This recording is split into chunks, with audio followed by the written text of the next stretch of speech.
Hello and welcome friends to this third and concluding lecture on B.R. Ambedkar. In this lecture we are going to discuss his views on liberal democracy and constitutional morality. In previous two lectures we have basically discussed his views on caste and untouchability and how to annihilate caste or remove untouchability from the society, and how in ideal society which is based on the principle of liberty, equality and fraternity is impossible to construct without annihilating the caste or the caste system, and what are the methods or how that exploitative system of caste have justification even in the contemporary times, and how effectively that can be annihilated, that we have discussed through his writings, primarily his text Annihilation of Caste. Today we are going to discuss his views on liberal democracy and constitutional morality. So remember, there are different strands of thought in Ambedkar, and basically some scholars have argued, and in reception or in identifying Ambedkar merely as a caste thinker or a leader who was trying to eradicate untouchability do not do justice to the role of Ambedkar as a national leader, as a democratic thinker, or someone who was deeply or intellectually involved in the making of a country or a society which should be based on the principles of liberty, equality and fraternity, and the interrelationship between these three principles are necessary not just in political life or in the legal sphere, but also in the social and economic sphere. So for him, democracy is all encompassing way of life, a mode of associated living where the mutual respect or respect of others, the compassion or the fellow feeling is the basis for the formation of such society, which is for him an ideal society.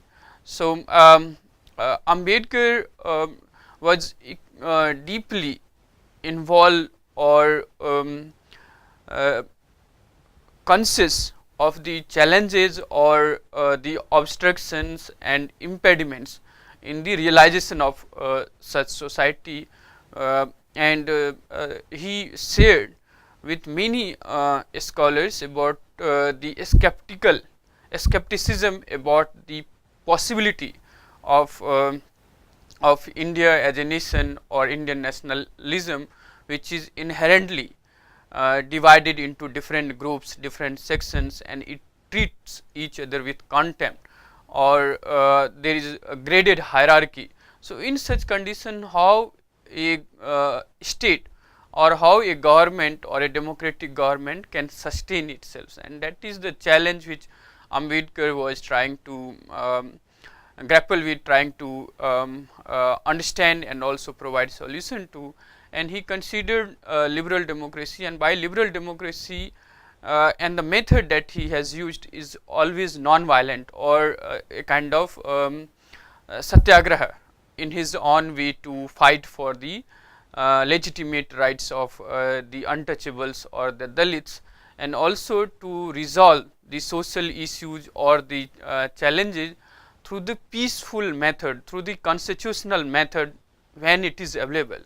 When it is not available, then one can understand the politics such as extra constitutional politics of, say, non-cooperation or other modes of agitations. But when the constitutional methods are available, then a society must proceed by following that method, that process of constitutional method, to resolve its issues, to address its concerns. So Ambedkar was trying to understand the feasibility or the appropriateness of such constitutional method in a society which is deeply divided on caste lines, on religious lines, and there is a graded hierarchy which prevent it to develop a kind of fellow feeling or mutual respect to different sections or different groups. So, for Ambedkar, in that sense, democracy needs to be supplemented, or political democracy needs to be supplemented with the social democracy, and social democracy in that sense remains the base for the liberal political democracy to sustain or to continue. He writes on liberal democracy that a democratic form of government presupposes a democratic form of a society. Now, which is missing in India, and that is the challenge, how to overcome these discrepancies in the political democracy and absence of social democracy. So, a democratic form of government presupposes a democratic form of society. The formal framework of democracy is of no value and would indeed be a misfit if there was no social democracy. So, understanding of Ambedkar is very comprehensive as to what is the role of democracy, and he tries to strengthen or tries to caution the policy makers in the Constituent Assembly, and one of the quote we will discuss later, where he clearly express or assert this life of contradiction for the democracy in post-independent India and how to eradicate such contradictions. So, for Ambedkar then, the liberal democracy or the political democracy is not something which is complete in itself if there is absence of social democracy. So, social democracy or the social economic democracy is the base on which political democracy can flourish. So, this is absolutely necessary in his conception of democracy. He was one of the passionate supporter of the liberal democracy, which treats individual on the basis of his or her worth and not on the basis of his or her inheritance or his station of life in the hierarchy, but on the basis of the merit or the worth of individual and the free discussion or deliberation as the basis or as the method of social progress or social economic change, and that Ambedkar wholeheartedly accepted, and also therefore he criticized many ideologies, certainly communist, socialist, and also the conservative Hinduism or separatist Muslims. His belief in liberal democracy and deliberative process of resolving conflict, resolving concerns, allowed him to criticize the communist, socialist, and also the cultural chauvinistic organizations such as Hindu Mahasabha or Muslim League or many such organizations which believed in some kind of revivalistic politics or extra constitutional means to create a nation or to create an ideal society. For Ambedkar, the ideal society or the modern religion should be based on this tripartite relationship between the principles of liberty, equality, and fraternity, and that becomes the very basis for his idealization of society as well as the state or the form of government. So, Ambedkar have a very comprehensive or a kind of very passionate support for liberal democracy or deliberative modes of resolving conflict or asserting rights even by those who are dispossessed. So, he reject any violent modes of agitation and politics in support of liberal constitutional or parliamentary mode of politics. So, his support for liberal democracy is both in its form and practice was the ideal form of government for him, and he had a very comprehensive understanding of liberal democracies, its practices, and also its limitations. So, he believed in the representative form of government, but democracy for him was more than mere representation. In his own words, democracy is not merely a form of government, it is primarily a mode of associated living, of conjoint communicated experience. It is essentially an attitude of respect, and reverence towards fellow men. So that is a kind of all encompassing definition and understanding of democracy in Ambedkar, which is much more than a form of government or merely a form of government which ensure representation. For Ambedkar, democracy is something which enables a kind of associated life which help in creating a culture of mutual respect and reverence among the fellow men and women. Why I have said that when he is aware of the value or the application of liberal principles or liberal democracy in a society like India, which is divided on caste lines, linguistic lines or religious lines, he is also equally aware of its limitation, where there is a lack of focus on the equality, and this point we will discuss later, certainly in the context where he is arguing about this absence of social and economic democracy will lead to the peril of liberal democracy or the window dressing merely. So his conception of democracy is related to his idea of a good society that treats everyone with equality and with dignity and without contempt. So he defined good society as the one which is based on the principle of liberty, equality and fraternity. So this becomes the very basis of his politics and political philosophy, or his idea of a good society or a good country.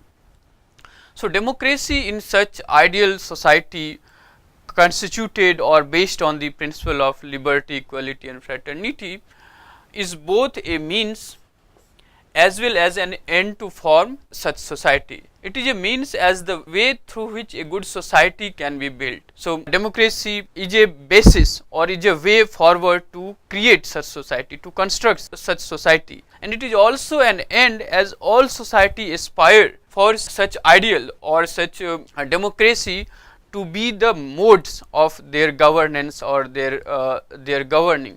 So democracy in such context is both a means in the social economic sphere and also an end to achieve that democracy in the political deliberative sphere as well.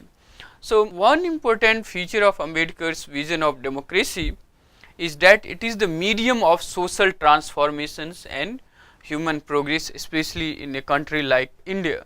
So democracy, then, there is not merely a kind of modes of government or the form of government, but also a tool for social and economic transformation or to ensure human progress or human empowerment.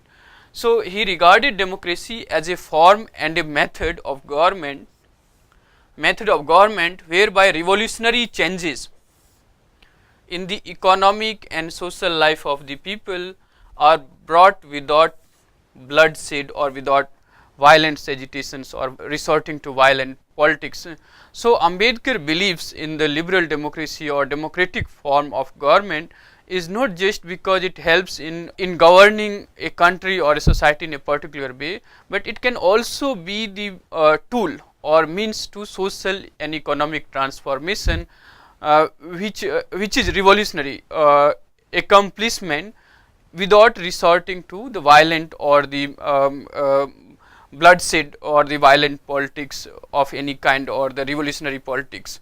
So Ambedkar believes in the democracy and democratic modes of government is not just to ensure a particular form of government or the political rule, but a means, a method to also achieve social and economic revolutionary transformation without resorting to violence or bloodshed. So this leads to the another feature of democracy in Ambedkar, that is the relation of political democracy with social and economic democracy, that we have also discussed in the beginning, the quotation where the social democracy in Ambedkar's conception is the base on which political democracy can flourish.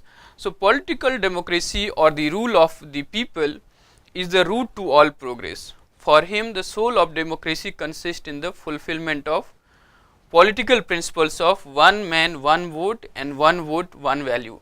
So that is the basis of democracy, where everyone is treated equally, have equal vote, and their vote has equal value. So there is no differences in terms of their economic status or social status or religious status. So political democracy treats every citizen equally. They are entitled to same rights or equal rights without any discrimination on the basis of caste, creed, language, sex, etc. But political democracy is nothing if there is no social and economic democracy. In other words, social and economic democracy are the tissues and fibers of political democracy. So without such social and economic democracy, there is no strength, no effectiveness, or no, this very survival of political democracy is in danger. So the strength of political democracy thus depends on the strength of social and economic democracy, which is deeply interlinked. So democracy is intricately related to the question of equality. So important this conception of equality is in Ambedkar's conception of democracy, that he considered the lack of attention to the different aspects of equality as one of the major reasons for failures of parliamentary democracy in Western countries. So basically the limitation of liberal democracy in Western countries that Ambedkar saw or observed, he believed was because of their lack of attention to the different aspects of social equality, which is necessary, which is required for a political democracy to be truly effective. So the idea of equality, not in the political or legal sense only, but also in the social and economic sphere, is equally necessary. So in that kind of conception, the democracy then is not merely a form of government, but also encompasses all sphere of human life, including social and economic, and that leads to a fraternity, a sense of fellow feeling, which will strengthen the nation and leads to empowerment or also the progress of the nation. So he wrote, parliamentary democracy developed a passion for liberty. It never made a nodding acquaintance with equality. It failed to realize the significance of equality and did not even endeavor to strike a balance between liberty and equality, with the result that liberty swallowed equality and has made democracy a name and a farce. So in many Western parliamentary mode of liberal democracy, Ambedkar identify their limitation in a sense where they emphasize or perhaps overemphasize on this question of liberty or individual freedom. They do not understand or they do not recognize the equal significance of equality or perhaps a proper balance between liberty on the one hand and equality on the other hand, to have a society which will be more compassionate society, which will lead to a more powerful democracy in a political sphere and ultimately to the strength and progress of a nation. So this he realized even in the Western conception. So when he was articulating the democracy and democratic modes of governance in a post-colonial society or a society like India, divided on caste, religion, sects and creed and sex, he was arguing for a kind of balance between equality, liberty and fraternity. So all the three principles are necessary or intertwined in his conception of democracy in India. So for him or in his conception of democracy, democracy is also linked to the practice of rationality or rational thinking or scientific outlook. These are the basis of public debate and discussion and leads to a participatory democratic discourse. So his approach to the social challenges or the economic challenges or different issues related to the public and political life of a society needs to be discussed and deliberated upon through rationally or with a scientific outlook, not with some kind of prejudiced or irrational approach or superstitious approach to these concerns, but it needs to be debated rationally or with a scientific outlook to arrive at a possible pragmatic solution to such challenges. Another distinguished feature of his conception of democracy is the ethical dimension, and this ethical dimension leads to the question of constitutional morality. So that we will discuss after we discuss his views on practices of democracy in India or practice of democracy in India and the challenges of a democratic polity or democratic culture in India. So the process of public debate or deliberation on any issue through rational or scientific outlook require a form of ethical approach or a kind of morality which he calls or express as a constitutional morality. So in his conception of democracy, there is rational, scientific as well as the ethical dimension of understanding democracy, not merely to solve a problem or to achieve a desired objective.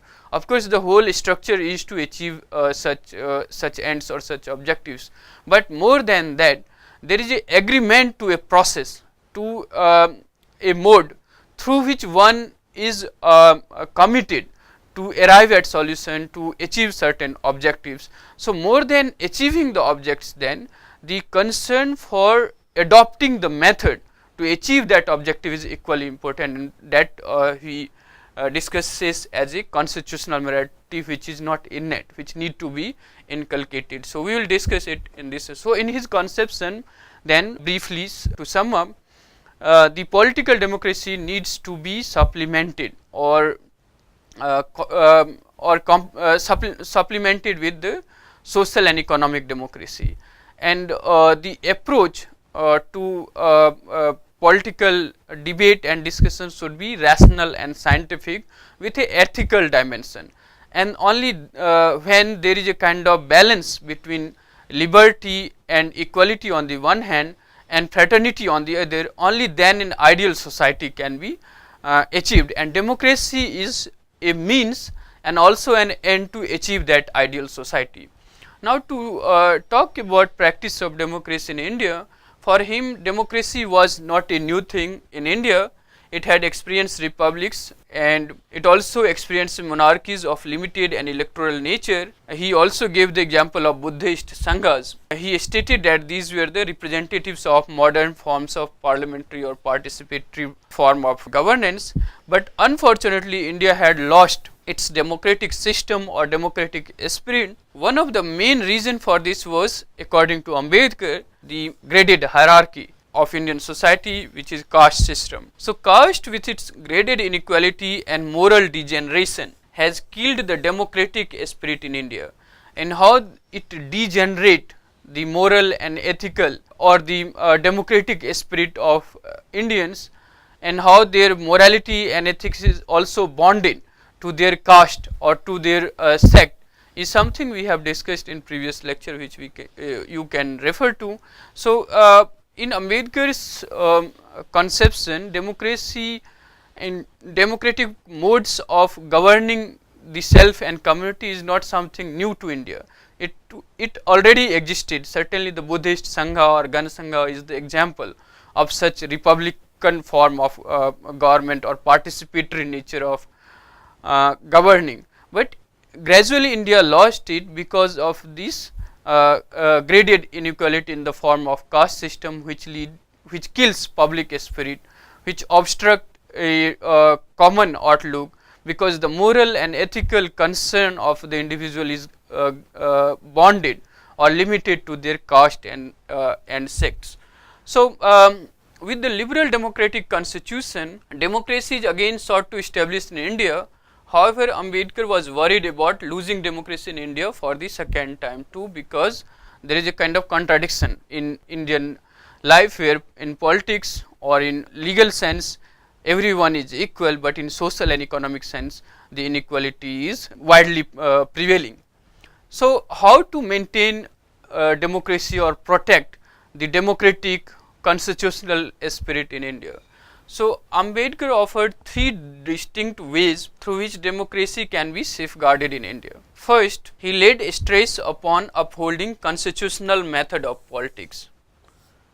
He held that the constitution provides enough means to address people's concerns and aspirations. He did not therefore support the adoption of unconstitutional or extra constitutional method such as violent protest or demonstrations. He also referred to the use of non-cooperation, civil disobedience or satyagraha as extra constitutional methods, and he regarded them as the grammar of anarchy. In one of his speech in the Constituent Assembly while presenting the draft of the constitution, he considered these methods of politics as extra constitutional, uncalled for, unrequired for when there is a constitutional method available to resolve people's concerns and to reconcile the differences. So, he considered these modes of protest or politics as grammar of anarchy, and stated that sooner they are abandoned, the better it will be for the future of constitution and democracy in India. So, the emphasis, so the democracy in India can survive only when different groups or parties follow the constitutional method of politics and abstain or restrain from following unconstitutional or extra constitutional modes of politics. Secondly, he cautioned against the hero worshipping. This is the biggest challenge for any democracy or for any democratic society where one man or a group of men are considered or empowered enough to jeopardize the whole structure of democratic governance, and also that may lead to a kind of authoritarianism or a kind of undemocratic rule where the citizens are treated merely as the subject or as the tool, whereas democracy or democratic ways of governing or resolving conflict is to empower the individual, and empowerment of individual will lead to the empowerment of society, and the empowerment of society will ultimately lead to the strength, ultimately strengthen the political democracy and in the progress of a nation. So, the second challenge or the second caution that Ambedkar had was against the hero worshipping. He considered it as a threat to the future as well as the survival of democracy in India. He stated in India, bhakti, or what may be called the path of devotion or hero worship, plays a part in its politics unequaled in magnitude by the part it plays in the politics of any other country in the world. Now, he is making a statement or profound statement about the working of democratic politics in a society like India, where the idea is that all men shares the same rights or has the same right, yet in the actual practice of politics there is so much of hero worshipping or bhakti to a particular leader, to a particular party, that it can lead to, or it can very well lead to, a kind of authoritarian rule or jeopardize the whole structure of democratic form of governance, and it certainly obstruct the formation of a culture or a political culture which is essentially democratic. So, the focus should be on the institution or a method or a process rather than the individual or the group of individual or a party which is involved. So, he is cautioning against this kind of hero worshipping in the politics, which is unequaled in magnitude in India than it is anywhere in the world. So, in the politics, the hero worshipping, and that we see even in our contemporary times. So, loyalty to the individual rather than to the institution or to a process of governance is a challenge for our democratic structure or democratic modes of governance, where the individual or some individual or group of individual enjoy enormous power and which presents a serious threat or challenge to the democracy and its institution, and also put a threat to the individual liberty that is enshrined in such constitution. He was cautioning against such form of hero worship which is so much pervasive in Indian politics. He further writes that bhakti in religion may be a road to salvation of the soul, but in politics bhakti or hero worship is a sure road to degradation and eventual dictatorship. So this is the second caution he is giving for maintaining a democratic form of government or a liberal democracy in India. For doing that, it is necessary to restrain from any kind of hero worshipping. So no matter how wise a person is, one should not trust or be loyal to that person, but to the process of democracy which we have collectively adopted or agreed upon. So that remains the very prophetic caution that Ambedkar has given on the very foundation of during the formation of constitution itself. But we continue to see such kind of undemocratic or undemocratic culture in India, where the loyalty to the person or a group or a party considered or rewarded more than loyalty to the constitution and its institution, which is for Ambedkar surer road to degradation or may eventually lead to dictatorship or authoritarian form of government. Thirdly, he warned Indians not to content only with political democracy, but to equally strive for social democracy. This is connected to his whole conception of democracy as such. So political democracy cannot survive without the presence of social democracy, and he defined social democracy in the following words, which for him means a way of life which recognizes liberty, equality and fraternity as the principles of life. So for him, any ideal society or ideal democracy must include these principles of equality, liberty and fraternity. Without the one, other cannot survive. So this philosophy of liberty, equality and fraternity in his thought constitute a tripartite relationship, and without the one, other cannot exist. So there cannot be in Ambedkar's conception a trade-off between liberty and equality. So without liberty, equality has no meaning, and without equality, liberty in itself is not sufficient, or it cannot guarantee the success of a collective form of government such as democracy.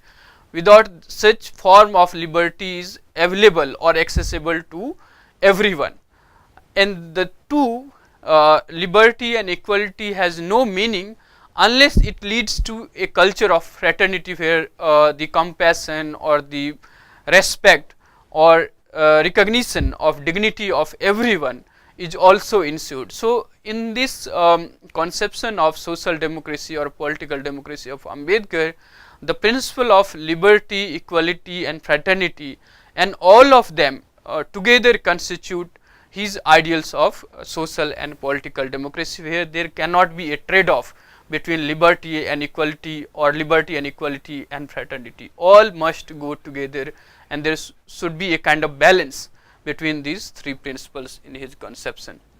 So Ambedkar very succinctly expressed the inherent contradictions of democracy in India in the following words, and this he stated when he was presenting the draft constitution. He said, "We are going to enter into a life of contradictions. In politics we will have equality, and in social and economic life we will have inequality. In politics we will be recognizing the principle of one man, one vote, and one vote, one value. In our social and economic life, we shall, by reason of our social and economic structure, continue to deny the principle of one man, one value. How long shall we continue this life of contradictions?" So this is the greatest challenge for Indian democracy according to Ambedkar, where in the political life there is acknowledgement or recognition of equality, that is to say one man, one vote, one value. But in social and economic life, because of our inherent social and economic structure, we will continue to deny such principle of one man, one value. Ambedkar is cautioning the constitution maker or the policy maker that how long Indian democracy can survive if we continue to live in this life of contradictions. So sooner this contradiction is removed, the better it will be. Now this is a matter of debate, how far we have been successful in ensuring or strengthening social democracy in India. So politically or in terms of elections or in terms of representation, we may say we have achieved a level of democracy. There is some maturity, but then there are many challenges to such democracy, and these fundamental contradictions of political democracy on the one hand and absence of social and economic democracy on the other is something which we have to still ponder upon or think about. So for Ambedkar, in order to preserve or maintain and also strengthen democracy in India, one need to guard it against three things basically.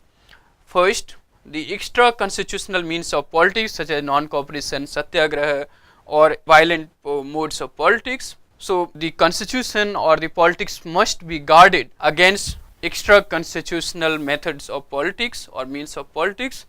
Second, hero worship or devotion to a particular leader. The third, political democracy combined with social and economic democracy based on the principle of liberty, equality and fraternity. To do sum up, so for the maintenance or preservation of or safeguarding Indian democracy, one need to guard it against these three challenges or three threats to democracy in India. Now to discuss his views on constitutional morality, he offered an eloquent observation on the principle of constitutional morality in Constituent Assembly. This was something very rarely discussed, and the account of Ambedkar remained very crucial on this subject. So how a society which is graded in inequality or hierarchical society divided on caste, religious or sectarian lines will continue to follow a process which is enshrined in the constitution, or how to make the functioning of democracy or democratic institution effective in a society which believes in different unconstitutional or even illegal practices such as untouchability and so on. So in such society, how a trust or a belief in the constitutional method or a parliamentary method can be made effective. So there comes the ethical or the moral dimension of ensuring the success or effectiveness of a democracy, which he explains through this concept of constitutional morality, which is not widely discussed by then. So his account in this context remains very crucial. So in his speech on the draft constitution on 4th November 1948, Ambedkar first introduced the constitution to the assembly and then went on to invoke and discuss in details this concept of constitutional morality. Now while emphasizing the value of constitutional morality, he quoted George Grodd and stated that the diffusion of constitutional morality not merely among the majority of any community but throughout the whole is the indispensable condition of a government at once free and peaceable. Since even any powerful and obstinate minority may render the working of a free institution impracticable without being strong enough to conquer ascendance for themselves. So this principle of constitutional morality is not something which should be imbibed by the majority community, but even those in the minority or those who cannot on their own ascend to the power or acquire power can also render this constitution or constitutional mechanism impracticable or ineffective if the principle or the process which is enshrined in the constitution is followed by them as well. So the diffusion or this culture of trust or belief in the constitutional process of attaining certain objectives or resolving some differences is something which should be inculcated not just by the majority community, but also by those who are in the minorities, and that is absolutely necessary for effective or for the strengthening of democracy and democratic rule in any society or the constitutional mechanism.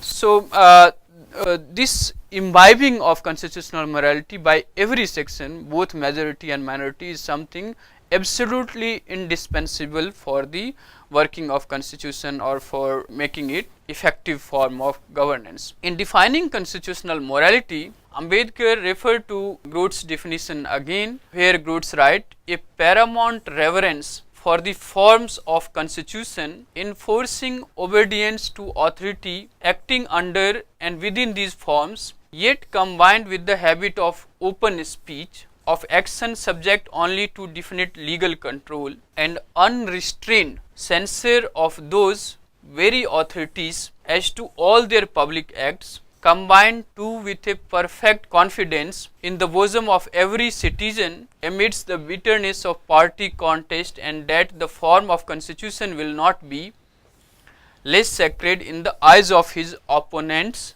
than his own. So this is basically about the faith or trust in a form or in a process which ensures free speech, or which ensures that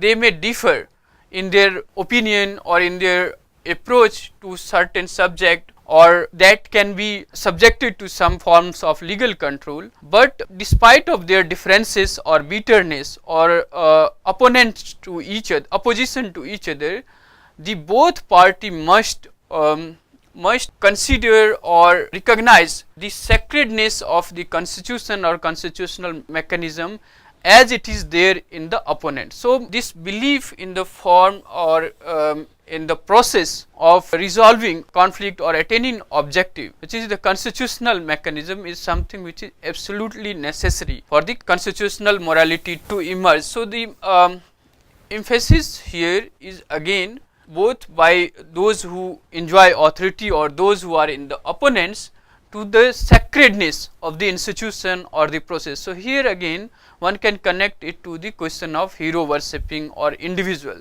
So in the democratic functioning or the role of constitution and constitutional mechanism is to ensure the sanctity or this sacredness of the mechanism or the process in the eyes of both those who are in the power, those who are in the authority, or those who are questioning that authority or opposing that authority. For both of them, the sacredness or the sanctity of the constitution and process should be equally respected or recognized. So to look at Ambedkar's views on constitutional morality, which can be interpreted in multiple ways, there are two popular uses of the term. Firstly, it means being governed by the substantive morality of the constitution, that is, to abide by the constitutional mechanism of conducting politics or resolving the difference or acquiring the power to attain certain objectives or agenda of different groups, and there are the constitutional mechanism available for attainment of such objectives and agenda. So the first uses of this term constitutional morality entails abiding by the constitutional mechanism or substantive morality that is enshrined in the constitution. The second refers to being governed by the convention and protocols. Then this is the question of proprietorship or a kind of discretion which follow the convention and protocols in grey areas of decision making process. So where constitution is silent or ambiguous, in such moments or on such occasions there has to be a guide by following certain convention and protocol which strengthen or which empower the constitutional morality where it is not explicitly clear. Ambedkar was more concerned about the second usage of the term. So, in similar line with the Grodd, Ambedkar also held that constitutional morality is not commonly observed. So, it is not automatic, it is not naturally available in any society or any community. It has to be constantly or continuously nurtured. So, it is not natural, but something that needs to be cultivated. People of India are yet to learn and develop constitutional morality. So, especially where a democracy in India is only a top dressing on an Indian soil, which is essentially undemocratic, divided on so many caste lines or religious lines. So, this culture of constitutional morality is something which needs to be cultivated. It is not naturally available, it is not automatically available to any society or a community. But however, for the effective functioning of the constitution, the constitutional morality is absolutely necessary for a society. So, for Grodd, constitutional morality primarily refer to freedom and self-restraint. Freedom is to express or articulate one's position or approach to politics in a particular way, and they may differ from the other groups or other organization, but also the self-restraint, that is to abide by a commonly agreed process or the mechanism which is there in the constitution. So, freedom is guaranteed by the practice of self-restraint. So, it is not mutually exclusive. So, therefore, the presence of constitutional morality in this sense totally wipes out the presence of revolutionary politics or revolutionary methods of politics. Ambedkar follows Grodd when he rules out the practices or politics of unconstitutional methods. So, Ambedkar criticizes the use of a vast range of political actions, including satyagraha or non-cooperation or many modes of Gandhian politics in the independent India. However, those methods were very popular during the anti-colonial struggle or the freedom struggle. These are criticized for being incompatible with the observance of the constitutional morality. So, for Ambedkar, such modes of extra constitutional politics is a grammar of anarchy, and it weakens the constitution and constitutional morality in the country, and therefore he wanted or he cautioned the political leaders and parties to abdicate or refrain from using such extra constitutional modes of politics. This indicates his emphasis on self-restraint as a component of constitutional morality. So, constitutional morality is not just about the freedom or the autonomy to conduct one politics or to develop certain articulation of political or social issues, but also to abide by, restrained by the mechanism or the process which is already available or enshrined in the constitution. Another important element of constitutional morality is the recognition of plurality, and management and adjudication of differences remains crucial in this understanding of constitutional morality, where there is no one point of view or homogeneity about or homogeneous approach to politics, to society or to certain policy issue. Those differences are recognized, acknowledged and respected. However, how to resolve such differences or reconcile such differences is something which can be done or arbitrated through the constitutional morality. So, the non-violent resolution of problems of differences demand the existence of a congruent constitutional process which can and should arbitrate these differences.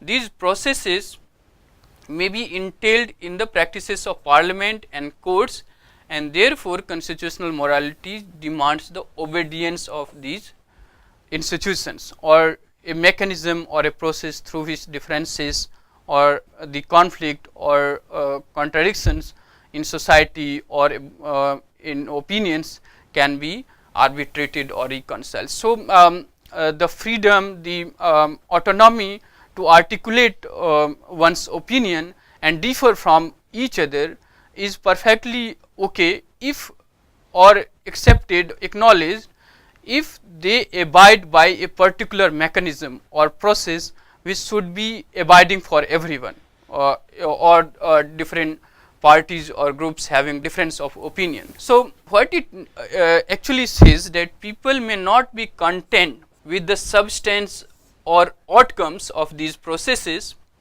What constitutional morality demands is that their allegiance to the form or the processes of adjudication and not necessarily to the outcomes. The constitutional morality focuses therefore on the mechanism or the forms or the processes of achieving certain objectives or attainment of certain objectives or formulating or implementing certain policies. So people are entitled to not to be content with the outcomes of a policy, but they must abide by the constitutional process, and that is the demand of the constitutional moralities, not about what is the outcome or what is the result of this process on which people or groups may differ, but they must abide or show allegiance to the forms and the process of adjudication. So constitutional morality is skeptical of any personification of authority. Therefore, the process, the forms matters more than the individual or the personality. So this is related to the claim of popular sovereignty. It does not matter how popular one's authority is. Constitutional morality forever questions its claim to singularly representing the will of the people. Thus, the question of representation is one critical element that constitutional morality deals with. So no group, no individual can claim in itself that it singularly represents the popular will or the will of the people. That can be contested within the restraints of the constitutional mechanism or constitutional morality. So constitutional morality deals with the question of popular sovereignty as well, where there may be some groups or individual claiming that they alone represent the will of the people, but within the structure or the premise of constitutional morality, there are the space for contestation of such claims, but those who are claiming or those who are contesting both must abide themselves within the mechanism which is the constitutional mechanism, and that is the demand of constitutional morality. So constitutional morality is more realized by the observance of the processes of doing certain things and not really by the things themselves or the objectives of doing those. So the emphasis is on the form or the processes of working and not the outcome or the consequences of such working on which people or group may differ.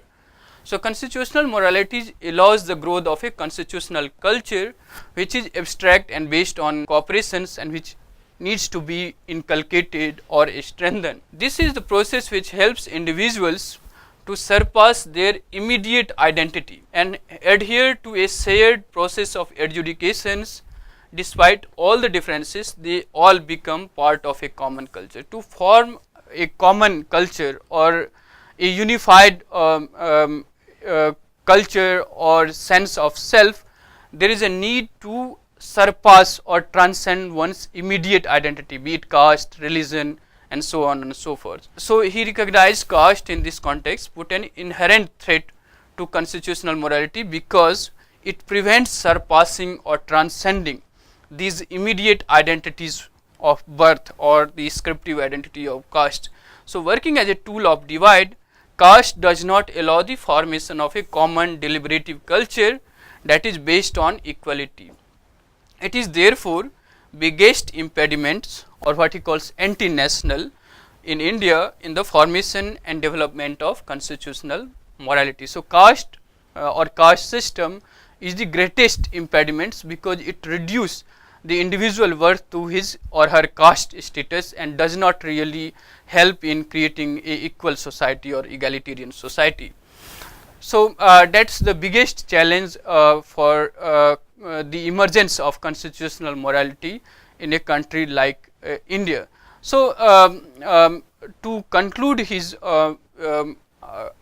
thought or to his arguments on liberal democracy or constitutional morality, and also what we have discussed his views on caste, we can take it from the Eleanor Gillard assessment of Ambedkar as the performer of three roles: One as the caste leader, where he is representing the concern of Mahar, spokesperson of the untouchables, and also as a national statesman.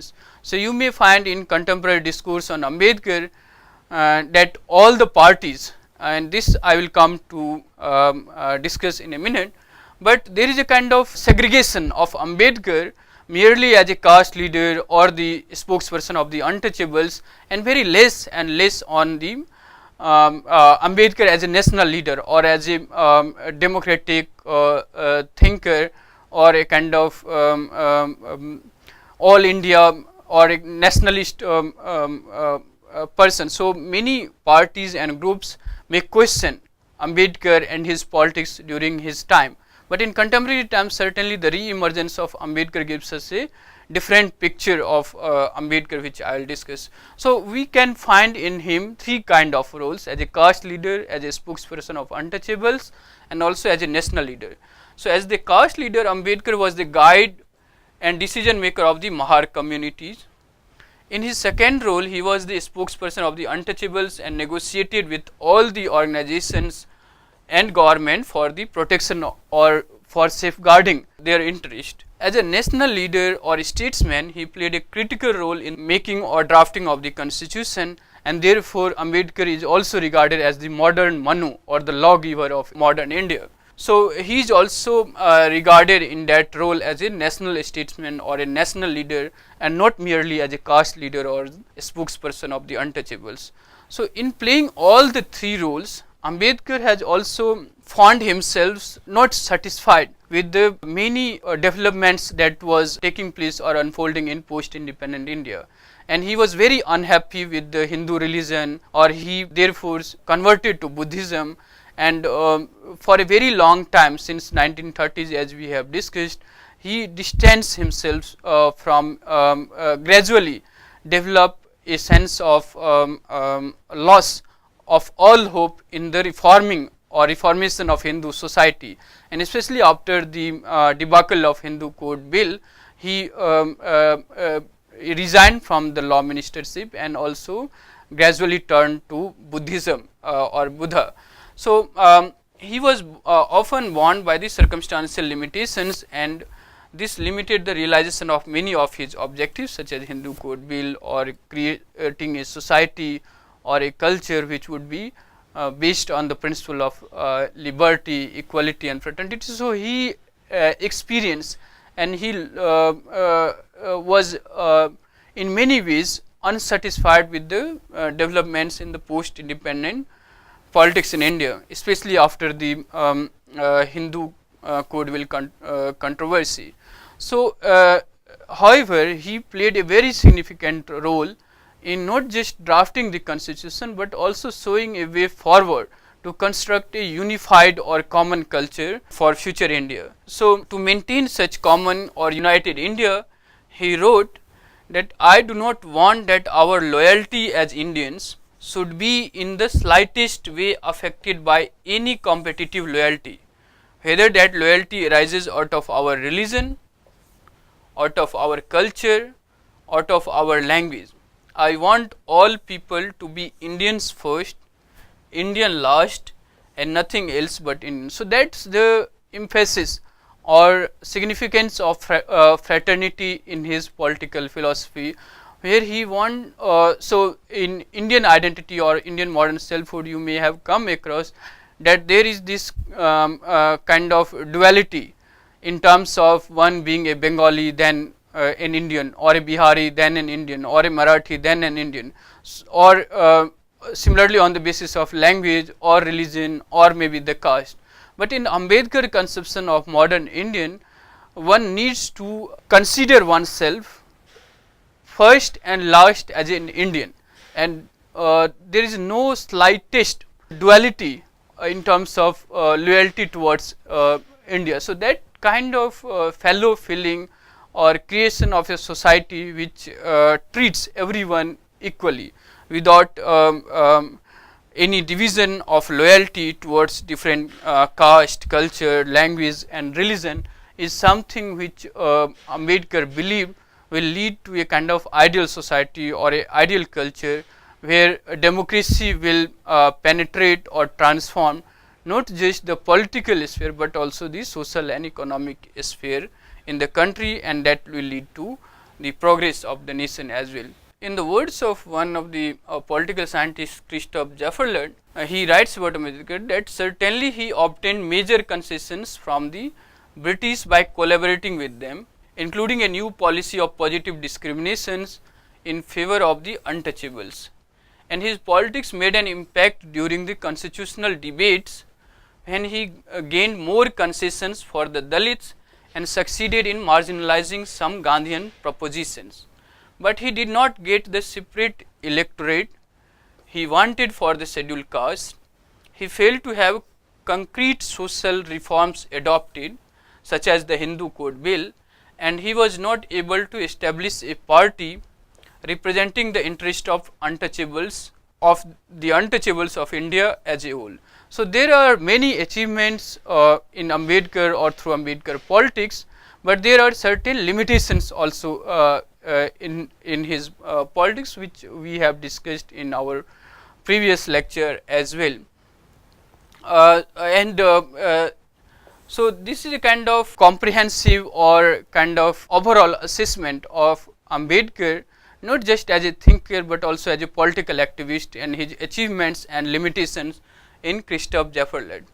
However, despite such limitation in fulfilling many of his ideals in practice, Ambedkar established a legacy, and that legacy is more important than what he has achieved, and certainly in the revival of contemporary interest in Ambedkar and his thought signifies such legacy of Ambedkar. Never before the equalities that was practiced for generation, it was never before so radically condemned or criticized. He in fact made untouchability or caste exploitation a national priority, and it has global repercussions also. So he used different platforms or organizations or mechanism to make this issue of untouchability or the caste exploitation a national priority, a major political issue in the political development in India.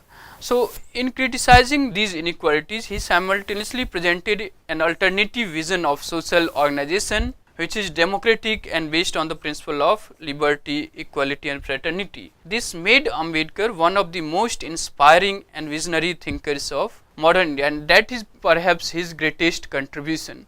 So Ambedkar in his lifetime was critical of not just Congress and the Gandhian politics, but he was equally critical of socialist and the communist modes of politics. He was also critical of the right-wing Hindutva politics, certainly as Hindu Mahasabha or their conception of Hindu Rashtra. He was very critical of such revivalist politics.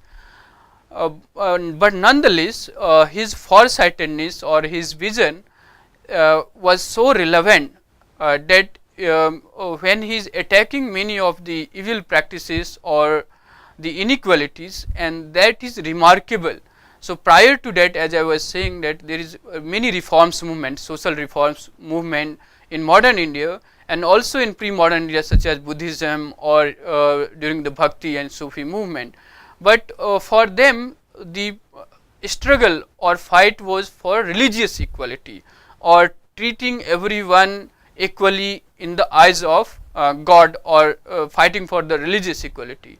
But for the first time, Ambedkar was aspiring for fighting for equality in the social, economic and the political sphere also, and there he had alternative vision for a egalitarian society or a culture which would be more democratic or founded on the constitutional principle of liberty, equality and fraternity, and not divided on the basis of caste or any kind of ascriptive identity. And therefore, in modern times you find the critique of Ambedkar's, and to whom Ambedkar's criticized very strongly, are competing with each other to adopt the legacy and thought of Ambedkar in today. And in many ways, the millions of Dalits who consider him as an icon or as a liberator is also helpful in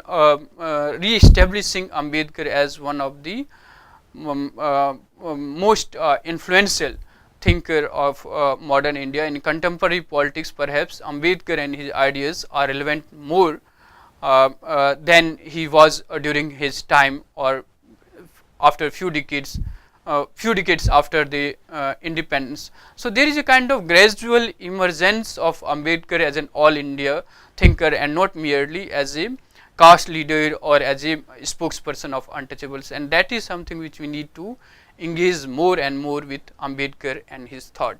So, on his thought, this lecture you can refer to some of these texts like Sources of Indian Tradition and Ambedkar and the Future of Indian Democracy by Jean Drèze, and also Political Thought in Modern India by Pantham and Deutsch. Ramchandra Guha also some excerpts from Ambedkar and his speech will be very helpful to understand his vision of democracy and also constitutional morality, which you should and must refer to. So, Political Philosophy of Dr. B. R. Ambedkar by A. M. Rajashekar Iyer and him Lata Jairaj is also something you can look at, and certainly this text by Pratap Bhanu Mehta will help you to understand his conception or also Ambedkar's conception of constitutional morality and also the concept of constitutional morality in general. So, these books you can refer to his views to understand his views on democracy and constitutional morality. So, thanks. I hope you enjoyed the lecture. Thanks for your patience.